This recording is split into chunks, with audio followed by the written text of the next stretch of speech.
যে কোনো মারামারি করে দিয়ে বসাই দেবেন না। তারপরেও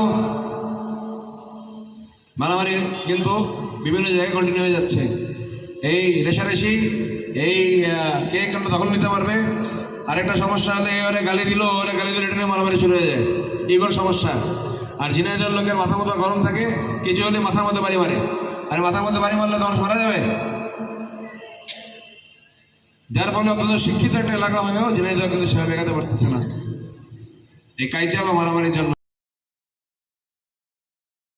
আমার 1 বছর হয়ে গেছে, হয়তো আর 1 বছর, এনার হয়তো 2 বছর হয়ে গেছে, এরকম করে আমাদের কিন্তু সময় চলে যায়। কিন্তু যতটা কঠোর হওয়া দরকার ততটা কে কি হয় দেখার বিষয় না। এবং আপনার টাকা আছে,